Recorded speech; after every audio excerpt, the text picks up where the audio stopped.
Good evening. Scott is off tonight. I'm Maurice Dubois. Today we got to see for the first time how the release of U.S. Army Sergeant Bowe Bergdahl went down. The Taliban put out this video of his handover to U.S. forces last Saturday, 5 years after he was taken prisoner.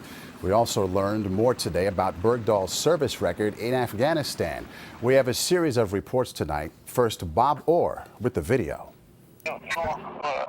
With the sun setting over the mountains of coast Afghanistan, a small group of armed Taliban fighters, one of them with a white flag, stood near a silver and orange pickup truck. Inside, alone in the back seat, sat Sergeant Bowe Bergdahl. The clean-shaven captive appeared to be having some trouble with his vision. He blinked repeatedly and at one point rubbed his left eye. American surveillance planes flew overhead. Taliban gunmen, some armed with rocket-propelled grenades, stood guard on nearby hills.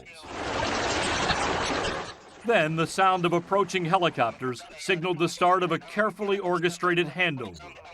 Bergdahl, dressed in traditional Afghan garb, was flanked by 2 Taliban soldiers.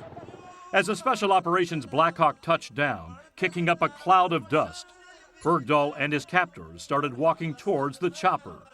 At the same time, 3 U.S. commandos in civilian clothes moved to meet them. Brief waves and handshakes were exchanged. The Americans hurriedly checked Bergdahl for explosives and then quickly walked him to the helicopter. One of the soldiers took a plastic bag from Bergdahl's left hand and casually dropped it to the ground. The former captive was patted down a second time and then hustled aboard the Black Hawk. Just 40 seconds after U.S. troops first put their hands on Bergdahl, the chopper lifted off.